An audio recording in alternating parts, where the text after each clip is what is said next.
A few weeks back, my good friend Steve Fielding and I embarked on an epic week-long motorcycle ride that took us across Washington, through parts of Oregon and Idaho, and down through the deserts, mountains, and valleys of Utah, Nevada, Colorado, and New Mexico. At the risk of sounding like a sequel to Brokeback Mountain, what started off as just two good friends hitting the open highway on our bikes ended up turning into something so much more. Along our journey, I stayed in close contact with my best friend Rick, who is currently 1 month into a 6 month deployment in Afghanistan with Special Forces. Every time I got off the video chat with him, I was struck by the fact that this could be the last time that I talked to him. A few years back on a different deployment, I almost lost him when his vehicle was hit with an RPG, killing his friend in the seat behind him. One night, during one of our video chats, he told me a story about how they'd gotten pinned down in the desert during an 8-hour firefight. They'd basically run out of water and ammunition and were sitting ducks in the desert when somehow, by the grace of God, they were able to get the hell out of there and get back. I had just gotten done complaining to him about how my ass had hurt after having been on the bike for the last 8 hours as I sat in a hot tub at a resort drinking a cold beer and enjoying the hell out of my freedom. There was Rick on the other side of the world in some crap hole in a little tiny room, drinking warm water, trying to rest after having just gotten back from a mission, fighting for my freedom. After we ended our call, I just sat there for a bit in silence and thought, what can I do? How can I give back? As I began to think about it, I started to feel a bit ashamed that I'd never really done anything other than say, thank you. And as nice as it is to say thank you, talk is cheap, actions speak louder than words, and true love is an action. And I do indeed, without a doubt, love my buddy Rick. I love our military, and I love this country.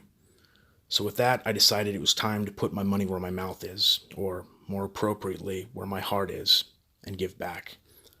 So over the next few days on our ride, I collaborated with Steve, and much like Forrest Gump's random idea to cross this country through the desert, which turned into a movement much greater than himself and his own motivations, the idea of a solo meltdown military benefit ride was born. I immediately began to do research on which military charity to give to. And after a few conversations with a few different charities, I came across the Gary Sinise Foundation. And after diving in and doing a little research and talking to a few people, it seemed like the perfect fit. I then started a GoFundMe and connected it directly to the Gary Sinise Foundation and began to put together a gift package for those who gave over $100. I started off by committing my own service to the gift package. For those who gave over $100, I would give free membership into my online fitness transformation community and offer 1 month of free coaching. Next, I called my good friend and mentor, Sean Whalen, who immediately offered his Amazon best-selling book, How to Make Shit Happen, to the package deal for those who gave over $100. Next, I called Kanye West, who I made quick friends with on our last ride through Jackson Hole at his most recent album release party. But, as to be expected, he didn't pick up the phone. Next, I called my close friend and social media marketing master, Colby Kay, who offered his new book, You Should See the Other Guy, Life Lessons from Navy SEALs, Millionaires, and Celebrity Bikers. It's a book that was forwarded by Dan Clark, the co-author of Chicken Soup for the Soul. I then put in a call to my good friend and coaching client, Mike Miller, who's the founder and owner of Pure Discipline Apparel, and he immediately committed to giving away his new American flag shirt to those who give over $100 to the Gary Sinise Foundation. Next, I got a hold of my good friend, the monster motivator himself, Dave Daly, and he offered his new book, How to Knock Out Fear in the First Round, to anyone who gave over $100 to Gary's foundation. To add even more value to the gift package, I called my good friend Dave Hutch, who's the CEO and founder of Legacy Health and Wealth, which is a consulting and coaching business. And he offered free fitness and financial consulting to anyone who gave over $100. After getting off the phone with Hutch, I called another good friend of mine, Jeff Watson, who's the founder and owner of Empower Fitness, and he offered a 2 weeks free pass to anyone who gave to the foundation. Then I made one final call to my friend, author, public speaker, business coach, and founder and CEO of Leaders for Leaders, Dom Facette, and he immediately offered his new book, Think, React, Lead, to be a part of the gift package to those who gave over $100 to the Gary Sinise Foundation. After getting off the phone with these gentlemen, I sat back at my desk and was looking at a picture of my dad on the wall from him in Vietnam. And I started to smile. My heart was full of gratefulness, thankfulness, and humility to have such good friends that would come together so quickly and offer their products and services for free to help support this cause. In a matter of less than 2 hours, we put together a gift package worth well over $1,000 to anyone who gives over $100 to the Gary Sinise Foundation. Here, shortly, I'll be leaving on this meltdown military benefit ride from Seattle down to Phoenix by myself.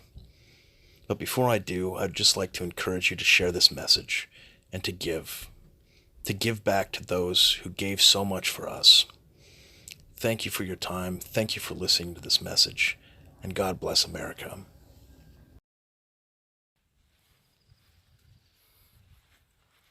Guys, this is going to be a difficult post for me, but just out here on Father's Day, the military cemetery, Tahoma Military Cemetery here in Washington, and this is where my dad's buried. I figured it would be an appropriate place on Father's Day to start the military benefit ride from here.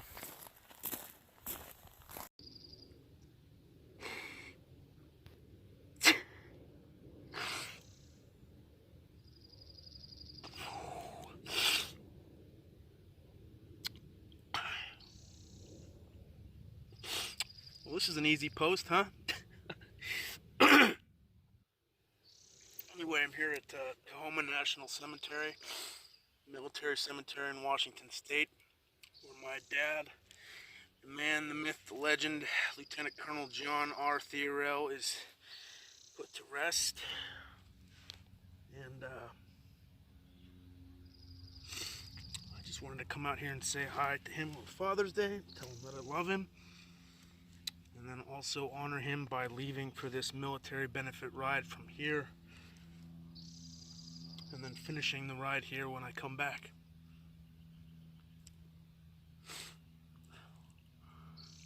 Anyway, I don't want to talk anymore right now, so I'll talk to you guys later.